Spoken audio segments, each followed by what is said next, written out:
Assalamualaikum warahmatullahi wabarakatuh. Apa kabar teman-teman semuanya? Salam kemahrifah loh Jinawi. Perkenalkan, nama saya Arno Amin Tohari. Pada kesempatan hari ini kita akan sharing-sharing seputar pertanian. Tidak ada maksud hati sama sekali untuk menggurui, tetapi pada kesempatan hari ini kita akan sharing-sharing berbagi pengalaman dan pengetahuan, baik dari pengalaman di lapangan atau secara teoritis. Oke teman-teman semuanya, tidak perlu panjang lebar, kita simak video berikut ini. Nah, di dalam video berikut ini diilustrasikan dengan gambar kartun. Kenapa dengan gambar kartun? Supaya kita mudah memahami.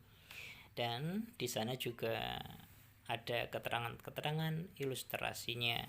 Baik, kita simak bersama-sama berikut videonya.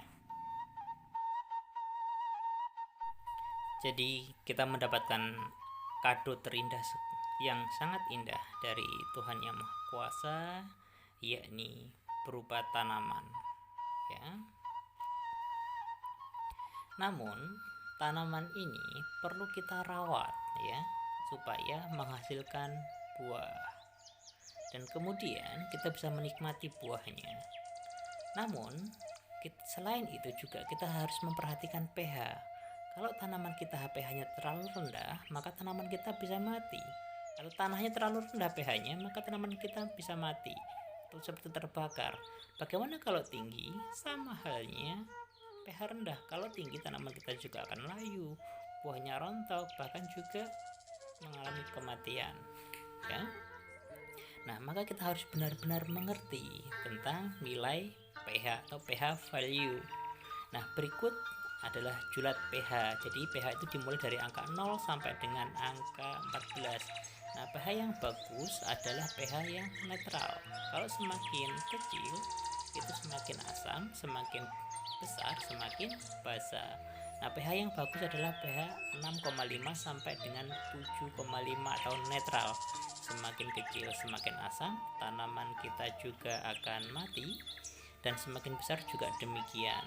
Nah, semakin tinggi pH-nya, tanaman kita menjadi alkali, tanaman kita juga mati. Banyak kita yang bercocok tanam, bertani, tetapi lupa memperhatikan pH-nya. Nah, ketika kita rawat, kita kasih pupuk, malah mati. Maka kita cek dulu pH-nya sebelum bertani. Oke, kita akan lanjut ke materi yang sangat penting sekali, dan ini merupakan dasar daripada pertanian kita. Oke, teman-teman semuanya, kita akan belajar bareng-bareng tentang teknologi humat. Ini sebagai sang penetralisir pH tanah, ya. Nah, ini teknologi penetralisir pH tanah yang ramah lingkungan. Oke, sebelum kita mempelajari lebih jauh, ada baiknya kita melihat visi dan misinya. Nah, visinya kami yakni meningkatkan kesejahteraan petani melalui edukasi tentang penyehatan lahan pertanian, penghematan biaya operasional agar produktivitas meningkat secara sehat dan berkesinambungan. Jadi visi kami sangat jelas sekali. Kami akan melakukan edukasi tentang penyehatan lahan pertanian, penghematan biaya operasional agar produktivitas meningkat secara sehat dan berkesinambungan. Jadi kalau bertani itu kita perhatikan kesehatan daripada lahan kita, supaya kita semakin lama bertani semakin bagus, ya. Baik dari tanahnya semakin sehat, hasilnya semakin sehat juga untuk dimakan atau dikonsumsi. Nah, misinya yakni mengembangkan pertanian yang ramah lingkungan dengan menggunakan bioteknologi modern yang sudah teruji. Kemudian, meningkatkan produksi pertanian minimal 20% dari kondisi sebelumnya. Kemudian, membangun kerjasama dan kemitraan antar petani, pemerintah, dan dunia usaha. Kemudian, membangun jiwa wirausaha petani. Nah, ini visi dan misinya sangat bagus, sangat visioner, dan sangat jelas sekali. Didukung dengan misi yang sangat terarah, ya. Nah, di dalam pertanian sebenarnya kita ada kiblat, yakni Balai Besar Litbang. Kalau Muslim kiblatnya adalah Ka'bah atau Mekah. Nah, di dalam pertanian kita adanya Balai Besar Litbang. Yakni menurut Balai Besar Litbang, sumber daya lahan pertanian, Badan Penelitian dan Pengembangan Pertanian, nah, telah meneliti bahwa penggunaan pupuk organik atau anorganik saja tidak dapat meningkatkan produktivitas tanaman dan ketahanan pangan. Jadi kalau kita bertani hanya pakai pupuk organik saja atau pakai anorganik saja, tidak dapat meningkatkan produktivitas tanaman dan ketahanan pangan. Oleh karena itu, sistem pengolahan hara terpadu yang memadukan pemberian 3 pupuk. Jadi kalau kita mau bertani, kita harus memakai 3 pupuk ya. Yang pertama pupuk organik, yang kedua pupuk hayati, dan yang ketiga pupuk anorganik atau pupuk kimia. Dalam rangka meningkatkan produktivitas lahan dan kelestarian lingkungan, maka ini perlu digalakkan ya. Kenapa harus menggunakan 3 pupuk? Karena pupuk organik, karena pupuk kimia ini diibaratkan sebagai nasi atau bahan nasi atau berasnya.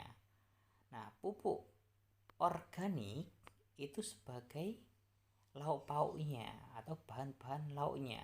Sedangkan pupuk hayati ini sebagai yang masak gitu ya. Jadi kalau ada beras, ada bahan-bahan lauk, nggak ada yang masak, maka tidak bisa digunakan dengan lebih enak atau disajikan lebih enak gitu ya. Nah, kesimpulannya, hanya dengan cara ini keberlanjutan produksi tanaman dan kelestarian lingkungan dapat dijaga dan dipertahankan. Jadi nggak ada cara lain. Mungkin kita punya asumsi, kita punya pemikiran bahwa saya bertani hanya pakai pupuk organik saja bisa menghasilkan yang baik, menghasilkan 6-7 ton. Ya, memang benar bisa menghasilkan demikian, tetapi jangka panjangnya tanah kita tidak sehat. Sama halnya dengan tubuh kita. Tubuh kita itu hanya makan nasi saja, itu kita bisa bertahan hidup. Tetapi jangka panjangnya tubuh kita kekurangan gizi, baik dari vitamin atau protein dan sumber-sumber yang lainnya. Maka kita harus membutuhkan lauk pauk. Sama dengan tanah. Tanah itu juga membutuhkan bahan-bahan organik, bukan hanya bahan kimia ya. Nah, kemudian logikanya demikian. Nah, manusia makanannya adalah makanan ya, atau makanan dimakan manusia. Sedangkan unsur hara ini digunakan oleh tumbuhan. Nah, makanan sebelum dimakan manusia ini butuh proses dimasak. Yang memasak siapa? Yang memasak juru masak. Kalau di rumah makan ya koki ya. Kalau di rumah kita ya ibu atau istri kita gitu ya. Nah, sedangkan tumbuhan ini sebelum menggunakan hara ini butuh dimasak melalui proses biokimia. Yang memasak siapa? Yang memasak adalah mikroorganisme atau bakteri. Nah, mikroorganisme atau bakteri ini apabila kita menggunakan bahan-bahan kimia terus, maka mikroorganisme atau bakteri ini semakin berkurang. Karena apa? Karena mati atau terbunuh oleh bahan-bahan kimia tersebut. Akibatnya apa? Dampaknya apa? Dampaknya sangat tidak sehat sekali bagi tanah. Oke, kita lihat fenomena saat ini. Nah, fenomena saat ini petani cenderung menggunakan pupuk anorganik atau pupuk kimia daripada menggunakan pupuk organik. Jadi petani saat ini cenderung menggunakan pupuk kimia daripada menggunakan pupuk organik. Akibatnya apa? Yang pertama, kandungan organik tanah terus berkurang. Ya. Bisa diperhatikan di sawah kita, kandungan organik tanah kita semakin berkurang atau bertambah, otomatis semakin berkurang. Yang kedua, kesuburan tanah kita menurun. Ya, semakin lama semakin menurun. Hasil kemudian tanahnya semakin kritis, hasil panennya pun menurun. Kita bisa cek di lahan masing-masing. Saya sudah lebih dari 4 tahun mendampingi di pertanian, rata-rata kandungan tanah organik tanah terus berkurang, kesuburan tanahnya menurun, tanahnya semakin kritis dan hasil panennya menurun. Ini fakta di lapangan. Nah, pemerintah punya program. Nah, program pemerintah apa? Meningkatkan produksi pertanian. Yang kedua, mengurangi penggunaan pupuk kimia. Jadi pemerintah sudah memprogramkan bahwa penggunaan pupuk kimia harus dikurangi.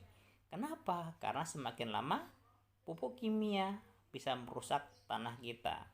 Dengan tujuannya apa? Atau langkah-langkahnya dengan bagaimana? Jadi mendorong pertanian organik yang ramah lingkungan.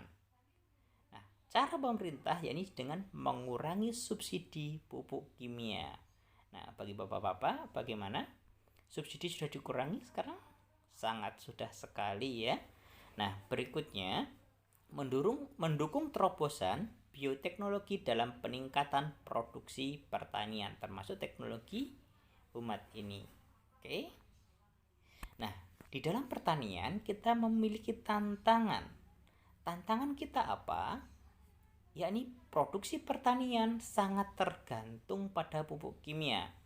Jadi kalau bahasa teman-teman semuanya biasanya kalau nggak ada pupuk kimia ya nggak tani gitu ya. Nah, memang kenyataannya demikian bahwa produksi pertanian ini sangat tergantung pada pupuk kimia saat ini. Ini masalah mindset saja sebenarnya. Karena kita sudah terdoktrin sejak lama sekali, sejak periode Orde Baru, bahwa kita bertani harus pakai pupuk kimia gitu ya. Sebenarnya tidak, nanti kita akan bahas ini lebih lanjut. Nah, kemudian yang kedua, harga pupuk terus naik, sedangkan subsidi terus dikurangi. Harga pupuk pernahkah turun? Saya belum pernah dengar bahwa harga pupuk turun. Urea turun, TSP turun, atau yang lainnya fosfat turun, KCL turun, belum pernah. Yang ada harga pupuk selalu naik dan subsidinya terus dikurangi. Kalau masa-masa rendeng seperti ini mungkin hanya hujan saja yang turun, semua bahan pokok turun, pupuk naik, semua bahan pokok naik, pupuk naik, dan semuanya naik. Oke, yang nomor 3, pasokan pupuk sering tersendat. Ayo jujur, semuanya petani padi mengalami pasokan pupuk sering tersendat dimanapun tempatnya. Saya keliling dari Jawa, kemudian ke Sumatera ini. Kita keliling mulai dari Lampung Selatan, Lampung Tengah, Metro, Rawajitu, dan lain sebagainya. Banyak sekali pasokan pupuk rata-rata sama, tersendat. Nah, sedangkan kita punya harapan yang sama. Bagi petani mungkin bisa tidur di lain kasur, mungkin bisa tidur di lain tempat, tetapi saya yakin harapan atau mimpinya sama. Yakni apa? Yakni biaya bertani lebih murah dan hasil panennya meningkat. Setuju kan? Bahwa kita berharap atau kita memimpikan bahwa biaya bertani ini supaya lebih murah dan hasil panennya meningkat. Bila perlu modalnya 1 juta aja, hasilnya 10 ton. Jujur, iya atau tidak? Tentunya iya, sama dengan saya gitu. Nah, kemudian adanya istilah tanah sakit. Mungkin teman-teman baru pertama kali dengar ini. Kok ada istilah tanah sakit ya? Nah, ternyata yang sakit bukan hanya manusia. Yang bisa sakit bukan hanya hewan.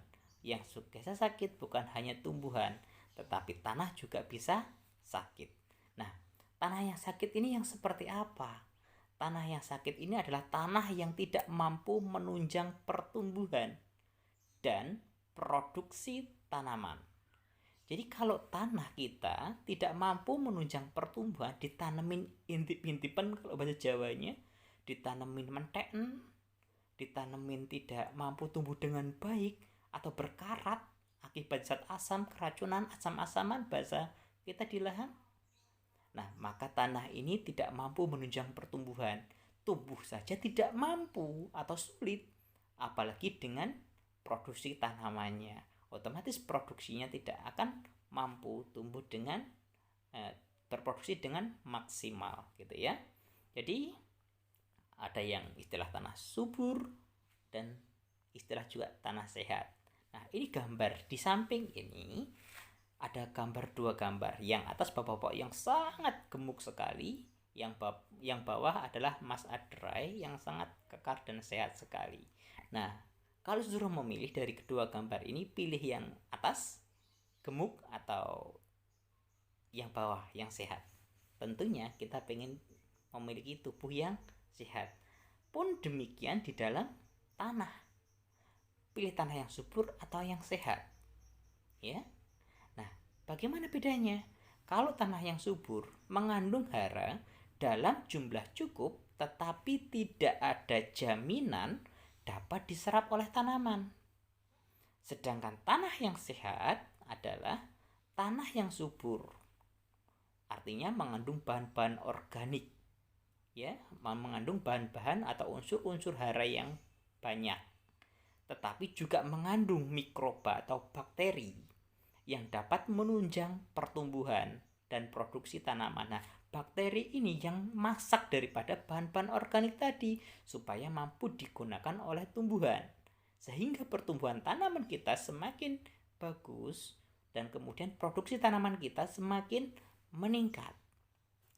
Di samping itu juga kita harus memperhatikan pH. Bisa kita cek di lahan yang berkarat atau pH-nya rendah, jumlah mikroba ini pasti sedikit. Terbukti dengan apa? Tidak mampunya terurai daripada jerami-jerami yang ada di lahan kita. Sehingga tanah kita semakin asam-asaman, ditanamin tidak mampu tumbuh dengan baik. Nah, kemudian adanya istilah atau adanya anggapan bahwa tanah yang dipupuk semakin banyak, tanahnya semakin subur, gitu ya. Nah, banyak yang kita berpikir kalau tanah kita 1 hektar kita pupuk 4 kintal. Nah, kemudian kita tambah 5 kintal, itu tanahnya semakin subur dan hasilnya semakin banyak. Saya pernah melakukan survei di Rawajitu, itu dari ujung sampai ujung di persawahannya, di Bidada ujung sampai ujung dan di Ipil di ujung sampai ujung, bahkan sampai Lampung Timur di Desa Mendalasari dan lain sebagainya. Nah, saya pernah survei di Rawajitu masih menggunakan pupuk kurang lebih 3 sampai 4 kintal 1 hektar. Sedangkan saya survei di Bidada, saya menemukan petani yang paling tinggi selama saya survei itu menggunakan pupuk 1 hektar itu pernah 7 kintal, ya. Nah, kemudian saya pernah jumpa dengan bapak-bapak di TR 14. Nah, di sana mengatakan saya pernah mas pakai pupuk ini 9 kintal 1 hektar. Kita bisa bayangkan 9 kintal 1 hektar. Jadi naburnya sudah pakai genggaman biar begitu ya. Nah, tetapi ini masih kalah dengan di Ipil. Di Ipil itu saya pernah tanya di TR 8. Nah, beliau mengatakan, "Mas, saya pernah kok mupuk 1 hektar 1 ton. Ada juga yang 1 hektar 1 ton, 2 kintal. Dan ini sama dengan di Mandalasari, di Lampung Timur sana. Saya pernah mengadakan sosialisasi di sana, adanya edukasi di sana, kemudian saya ngobrol-ngobrol dan kemudian beliau menjawab, "Pak, pernah mupuk paling banyak di kelompok ini berapa kintal?" Banyak yang mengatakan, "Saya pernah 1,2 kintal." 1,2 ton maksudnya. Nah, kemudian dari berbagai kesimpulan tadi, yang mupuk-mupuk yang banyak tadi, saya tanya ulang, "Pak, hasilnya bagaimana kalau Bapak mupuk dengan 4 kintal, 5 kintal dengan dibandingkan 1 ton atau 9 kintal tadi?" Hasilnya katanya, "Podo ae, Mas. Sama saja. Kebanyakan pupuk justru malah tanaman kita keropos." Artinya, tanah ini dipupuk semakin banyak, pupuk kimia semakin banyak, bukan justru baik. Artinya apa? Dipupuk semakin banyak, endapan bahan kimianya semakin banyak, mengakibatkan tanah kita semakin rusak. Nanti kita bahas lebih detail lagi, oke? Nah, Ini ilustrasinya. Tanaman kita apabila kita tabur di sawah kita lakukan pemupukan kimia yang pasti tidak akan digunakan semuanya. Kenapa? Sama halnya manusia, kita suruh makan satu bakul atau 5 piring, suruh makan sekaligus, kita nggak akan habis. Tetapi kita makan pada porsi kita, mungkin 1 piring, lapar-laparnya 2 piring baru habis. Nah, tanaman juga demikian. Tanaman tidak akan mampu memakan semua pupuk yang kita berikan. Kenapa? Karena dosisnya akan terbagi-bagi. Yang pertama, kalau kita pupuk pasti ada dosis yang menguap, tentu. Yang kedua, kalau kita pupuk pasti ada dosis yang tercuci, ya, terbawa dengan air. Kalau bahasa Jawanya keli baju, gitu ya. Nah, berikutnya ada dosis yang teresidu atau mengendap di dalam tanah kita. Nah, dosis yang teresidu ini tidak bisa digunakan oleh tanaman kita atau dia mengendap di dalam tanah. Nah, kemudian yang mampu digunakan oleh tanaman kita itu berapa persen, yang mampu dimakan dosisnya berapa persen, ternyata hanya kurang lebih 30% saja. Yang terbanyak adalah mengendap, dan kebanyakan pupuk adalah pemborosan. Dan jumlah pupuk yang teresidu atau mengendap di dalam tanah kita semakin banyak. Oke. Nah, ini kerusakan tanah akibat bahan kimia. Jadi kalau kita melakukan pemupukan urea, KCl, TSP, dan gliserid, mungkin ditambah lagi ada pestisida. Nah, ternyata tidak semua dosisnya itu bisa digunakan oleh tanaman kita. Nah, lalu rinciannya bagaimana dosis yang mampu digunakan? Oke, kita cek dulu ya. Kalau kita pupuk urea, ternyata hanya 30-40% saja dosis yang mampu diserap oleh tanaman kita. Kalau kita melakukan pemupukan KCl, hanya sekitar 45% saja. Kalau kita melakukan pemupukan TSP, hanya kisaran 40% saja yang mampu diserap. Kalau kita melakukan pemupukan gliserid, yang terserap hanya kurang lebih 35% saja. Nah, kemudian sisa-sisa pupuk terjadinya residu bahan kimia di tanah kita, mengendap di tanah kita. Ditambah lagi jumlah pestisida yang mengendap di dalam tanah kita juga sisa-sisanya ya. Nah, ini bisa merusak sifat fisik, sifat kimia, dan sifat biologi tanah kita. Akibatnya apa? Tanah kita menjadi rusak dan pH tanah kita tidak stabil atau menjadi asam, gitu ya.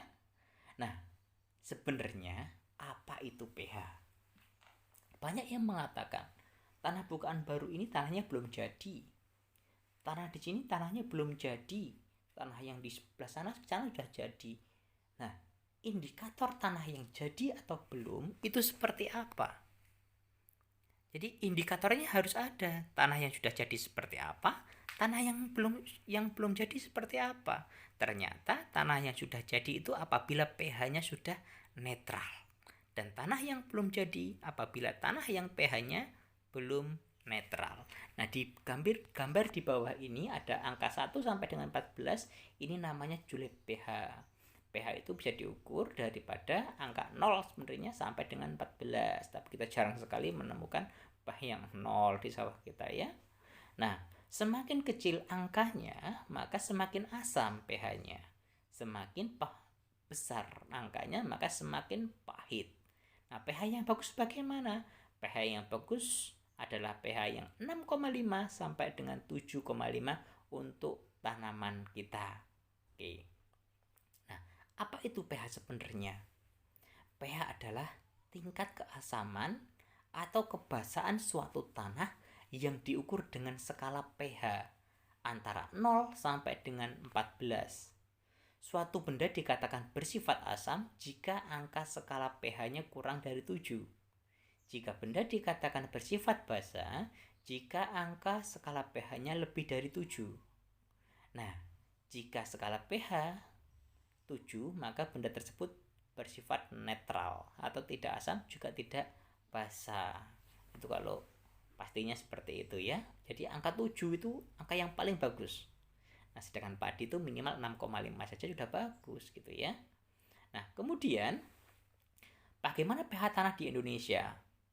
Umumnya, tanah di Indonesia mempunyai pH yang rendah, yakni 4,2 sampai dengan 5. Padahal pupuk bisa bekerja efektif di pH minimal 5,5. Jadi pH tanah kita rata-rata di Indonesia ini 4,2 sampai 5. Sedangkan pupuk itu bisa bekerja dengan efektif apabila pH-nya 5,5 minimal itu ya.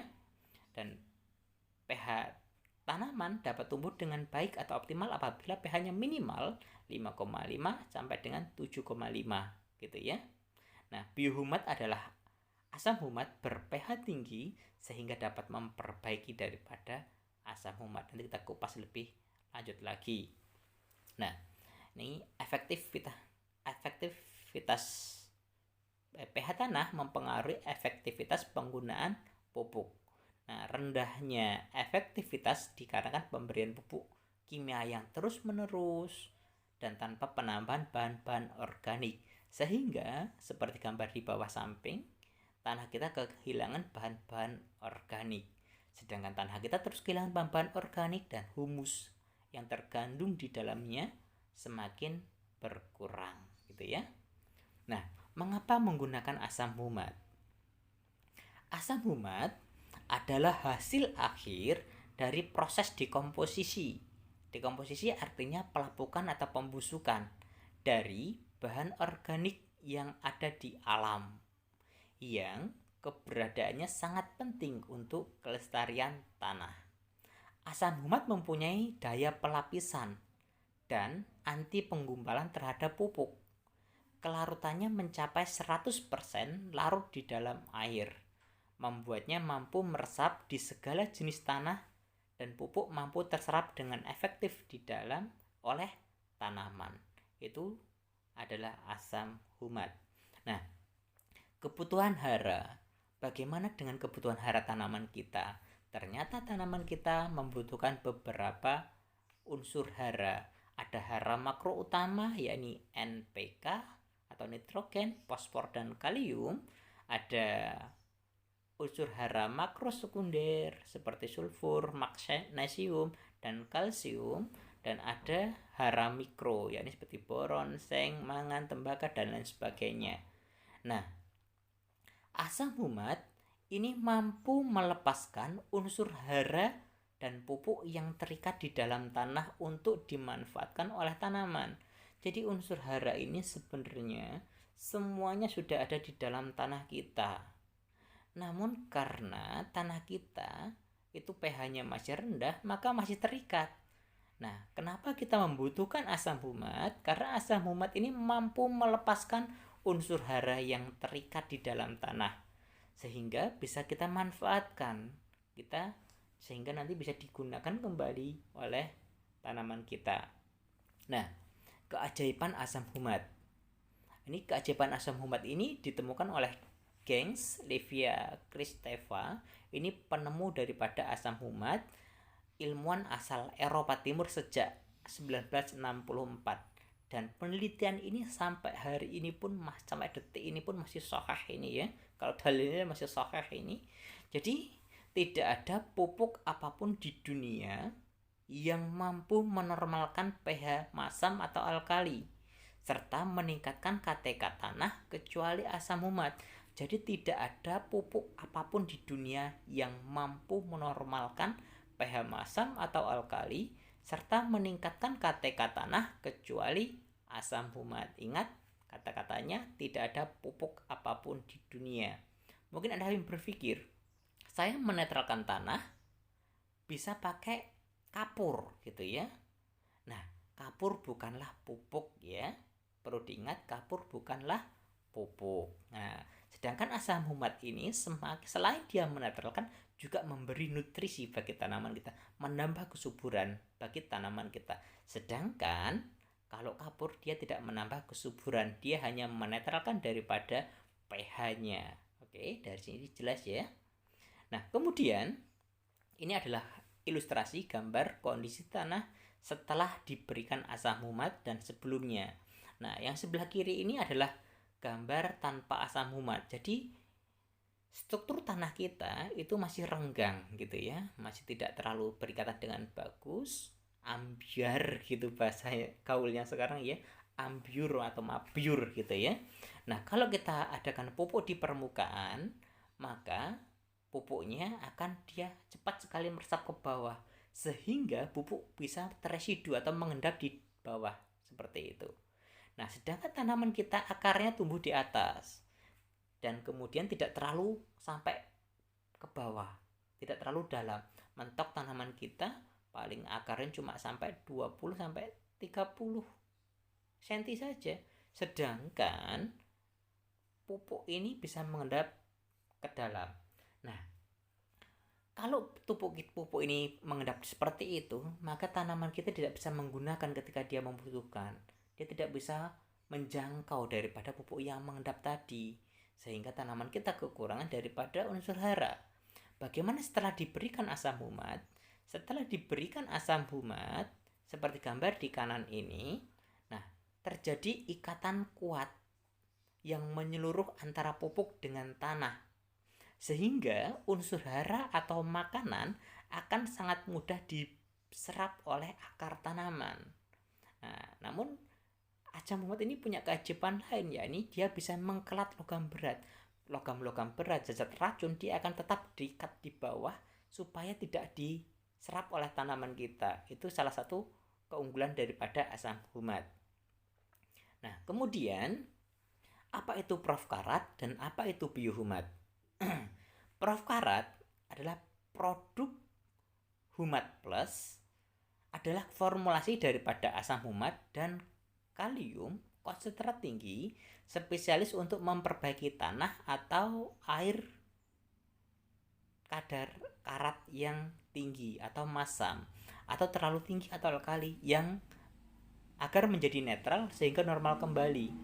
Jadi profkarat ini dia spesialis untuk lahan-lahan yang berkarat, lahan-lahan yang masam, lahan-lahan yang habis kena air-air asin atau alkali, sehingga bisa normal kembali.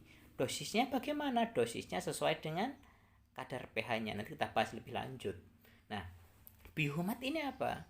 Biohumat adalah produk kombinasi antara asam humat, asam sulfat, kalium, dan karbon organik yang sangat penting untuk memperbaiki pH tanah dan atau air sekaligus menambah bahan-bahan organik.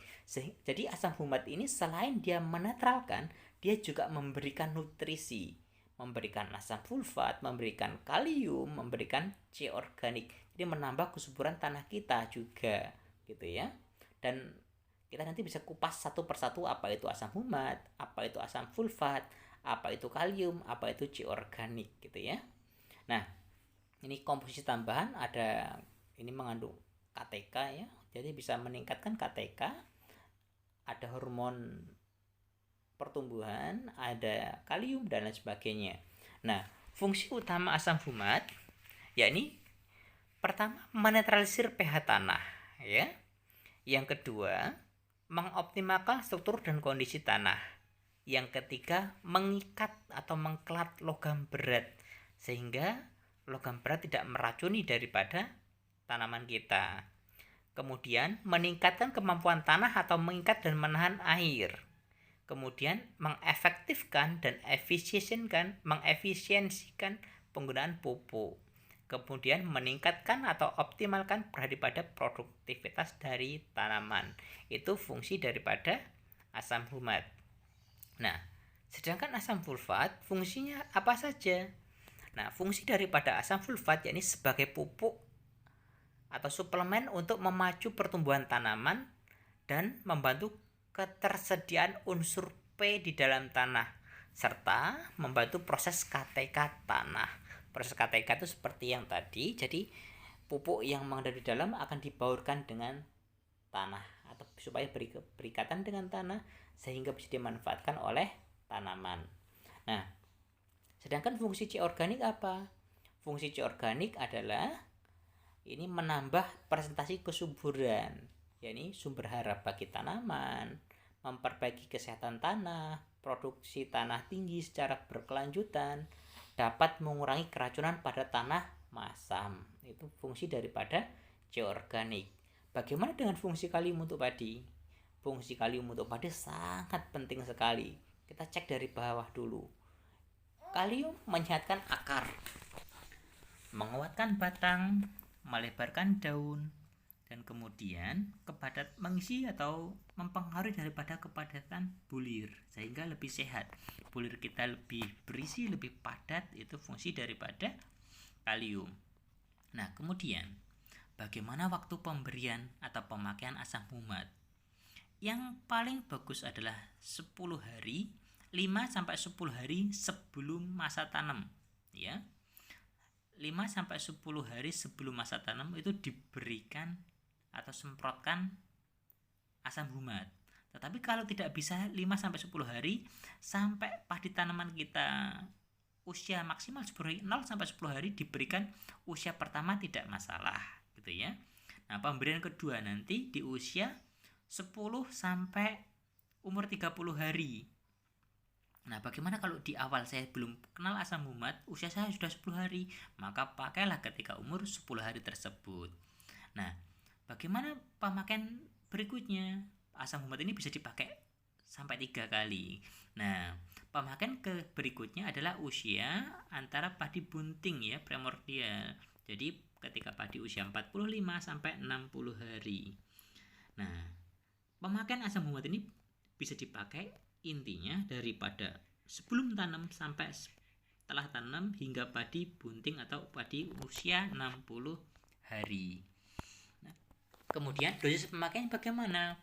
Untuk tanah normal atau pH di atas 6, nah ini dosisnya 4 sampai dengan 6 liter per hektar.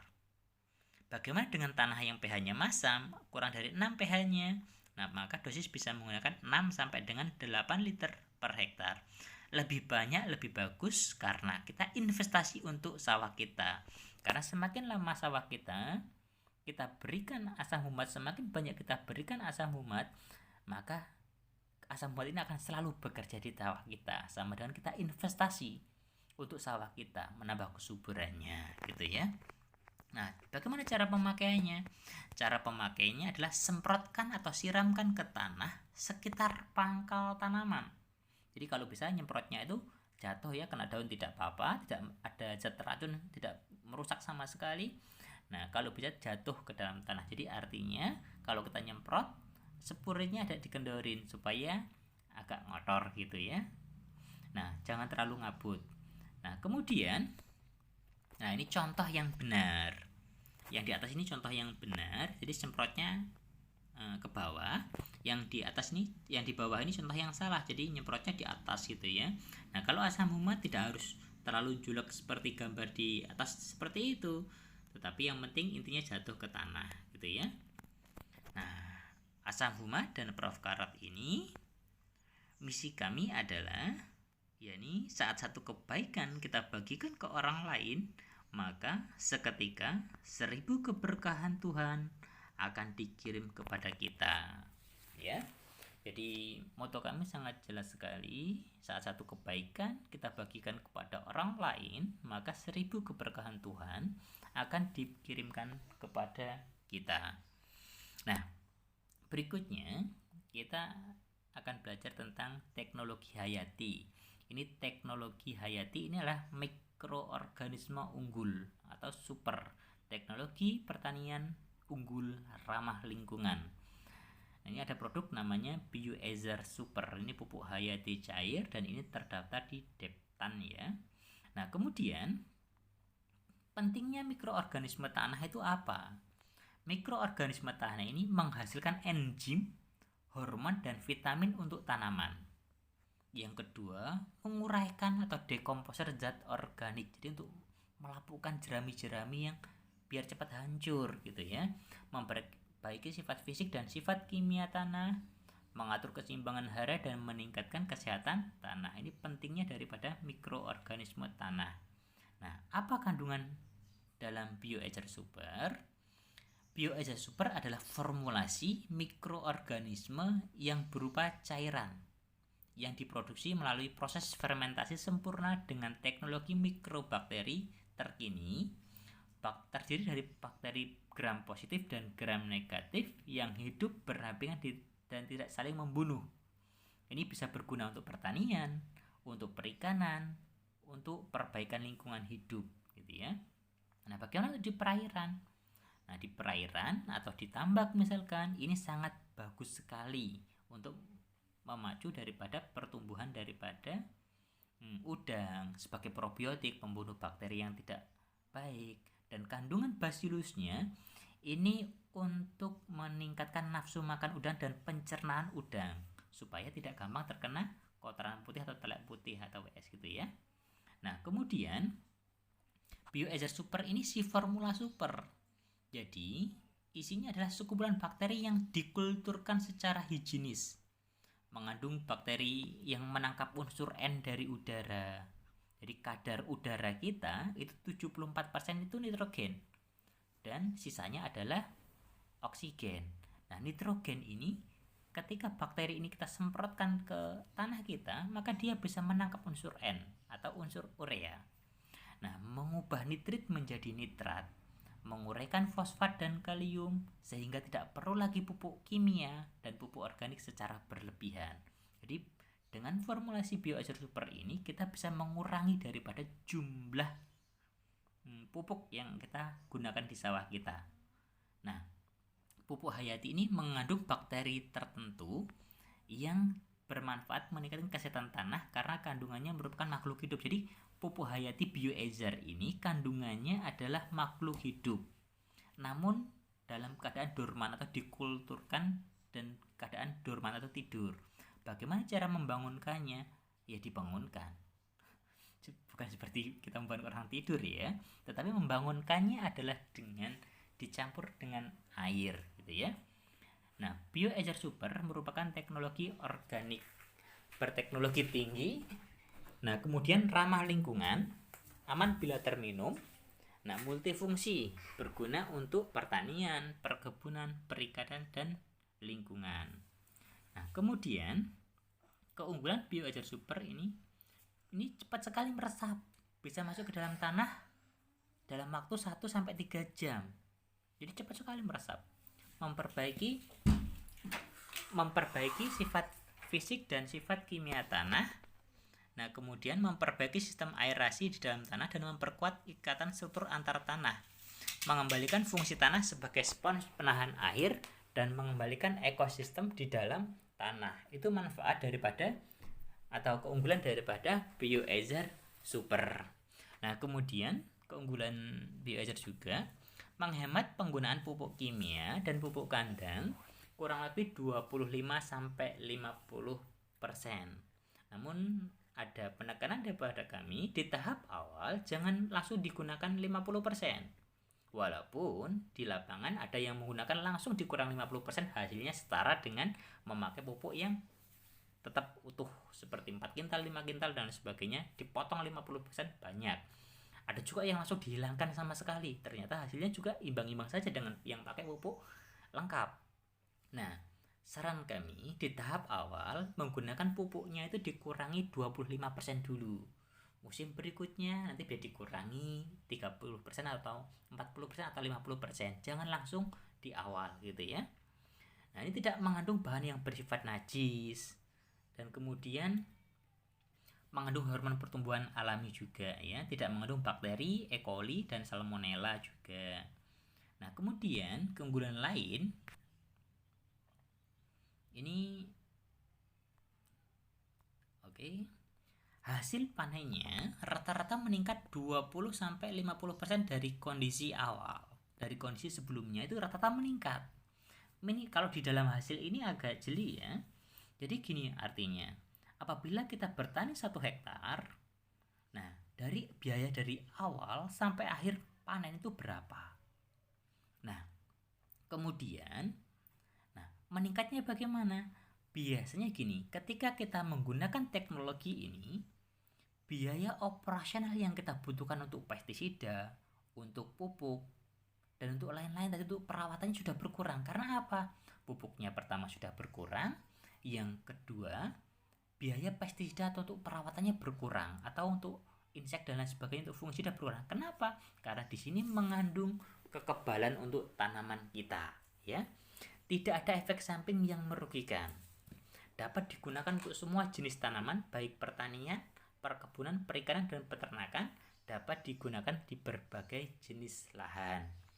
Nah, juga mengandung anti jamur, ya. Di sini juga mengandung anti jamur supaya tanaman kita lebih tahan terhadap jamur seperti patah leher, seperti jamur kresek, dan lain sebagainya. Maka pemakaian dari awal sangat bagus sekali.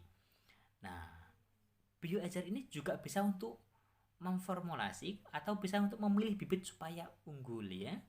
Nah, jadi bagaimana untuk pemilihan bibit unggul?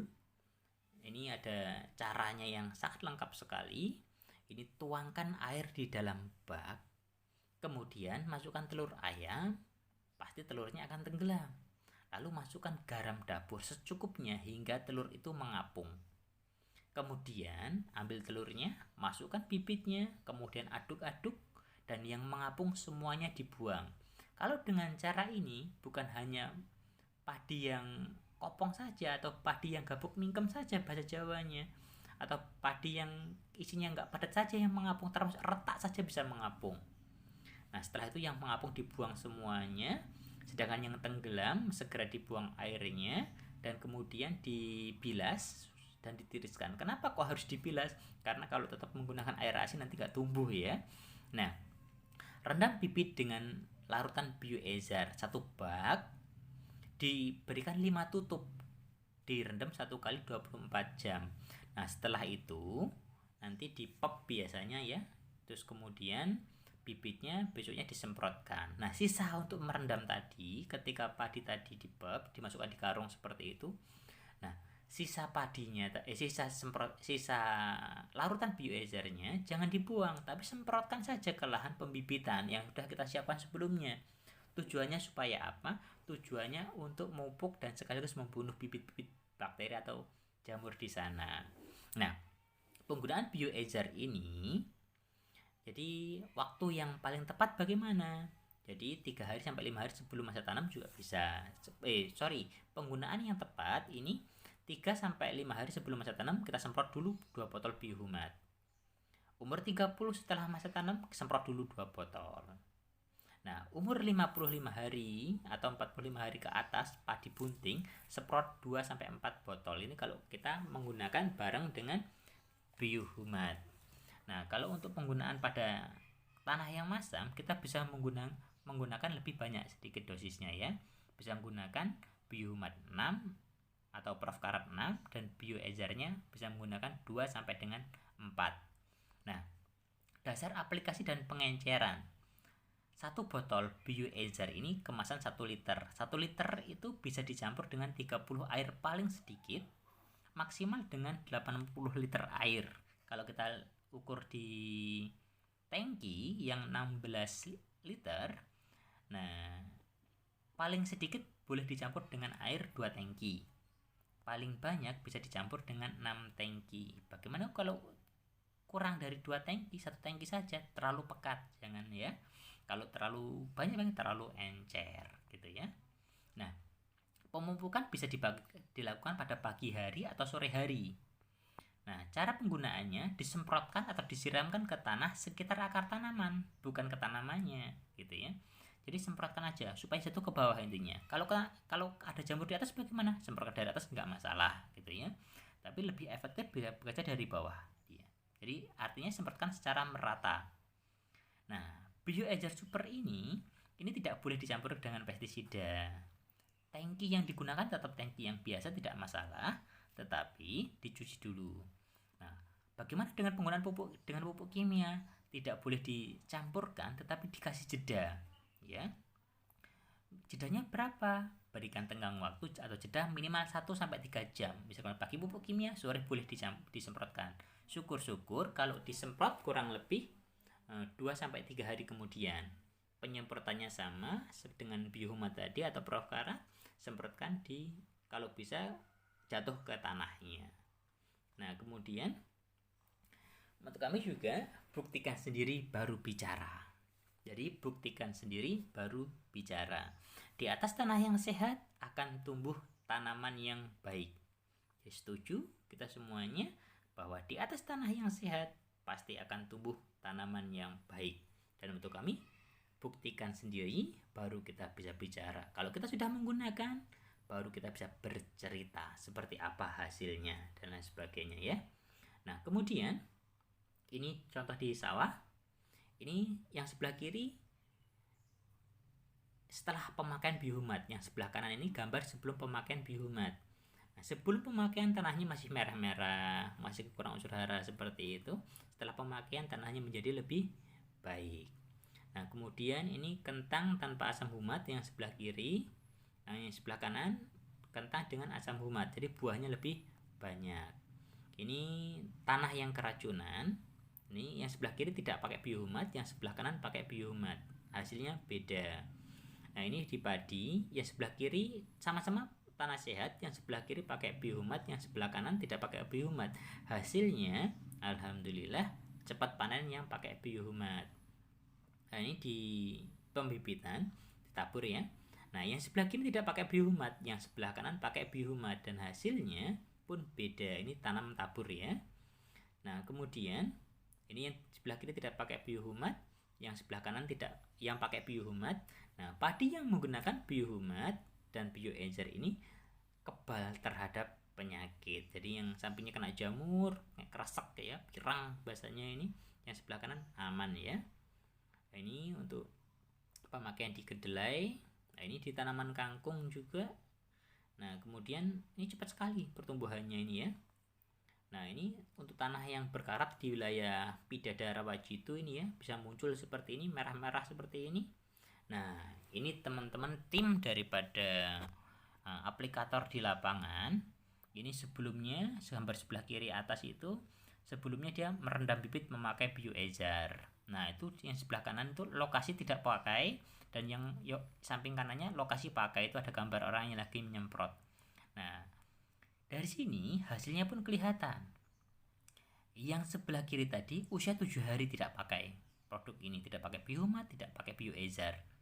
Nah, yang sebelah kanan ini pakai usia 5 hari pakai biohumat. Hasilnya beda. Nah, kemudian yang tidak pakai biohumat seperti itu, yang pakai biohumat seperti itu. Jadi sangat beda sekali ya.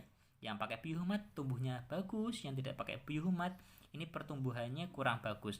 Kenapa kok bisa sampai kurang bagus seperti ini? Karena ini kemarin habis kemarau panjang, sehingga tanah masih asam.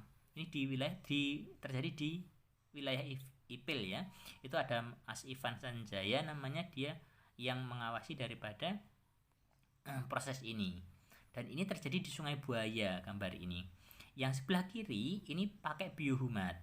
Yang sebelah kiri tidak pakai biohumat, yang sebelah kanan pakai biohumat. Ini di lahan orang satu.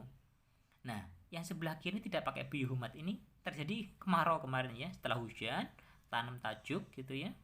Nah, kemudian terjadinya kemarau. Nah, yang pakai biohumat pertumbuhannya masih bagus walaupun tanahnya sampai pecah seperti itu. Ya, pecah, tapi pertumbuhannya masih bagus. Nah, ini pembibitan pasca kemarau kemarin di Ipil ini. Yang sebelah kiri gambar ini tidak pakai biohumat, yang sebelah kanan ini pakai biohumat. Hasilnya sangat beda sekali. Nah, ini kondisi sebelumnya ini terjadi di Sungai Buaya juga. Ini yang mengawasi Mas Daryanto namanya. Ini sebelumnya seperti ini kuning-kuning. Nah, setelah 4 hari sesudahnya menjadi hijau seperti itu. Nah, ini kondisi pasca kemarau di Ipil SP1 ini ya, lahan berkarat dan airnya agak payau ini ya. Yang sebelah kiri tidak pakai biohumat, padinya mati pembibitannya ya, karena busuk. Nah, yang sebelah kanan ini pakai biohumat, hasilnya bagus sekali. Ini padi milik Mas Agus ini ya. Ini hasilnya bagus sekali sekarang ya. Nah, usia 17 hari tidak pakai biohumat. Yang di atas ini usia 10 hari pakai biohumat. Yang di bawah ini di Telogorejo ya. Nah, ini punya Mas Agus tadi, kondisi tanah awal tanamannya seperti itu. Nah, kemudian yang sebelah kanan tidak pakai, yang sebelah kiri pakai ya, jadi beda sekali. Nah, ini hasilnya yang pakai tadi menjadi lebih sehat ya. Nah, ini tidak pakai biohumat, 5 hari lebih awal tajuk ini ya. Dan ini pakai perakaran dan biohumat. Nah ini TR Pidada ya, TR 35 Pidada. Ini pembimbingnya Kang Prihantoro. Nah ini kondisi sebelumnya keracunan biohumat di Pidada SK5, kemudian pakai biohumat dan Prof Karat seperti itu. Yang sebelah ujung sana pakai, yang sini tidak pakainya, hasilnya beda. Ini pemilik lahannya. Nah ini punya Pak Suraji nih ya, bukan Pak Saraji, Pak Suraji IPIL TR6. Sebelumnya seperti di atas, usia 15 hari setelah pakai seperti di bawah. Ini udah normal ya. 1 bulan setelah penyemprotan Prof Karat dan biohumat, pupuk kimia 1,5 kintal per hektar, IPIL TR6, lahan Pak Suraji, hasilnya bisa seperti ini bagusnya ya. Sekarang udah panen. Ini pembimbingnya Mas Ivan Sanjaya, ini IPIL SK2 ini ya. Nah, moto kami tetap sama, ini saat satu kebaikan kita bagikan ke orang lain, maka 1000 keberkahan Tuhan akan dikirimkan kepada kita. Cukup sekian apa yang bisa kami sampaikan. Apabila ada kurang dan lebihnya kami mohon maaf. Saya akhiri. Assalamualaikum warahmatullahi wabarakatuh.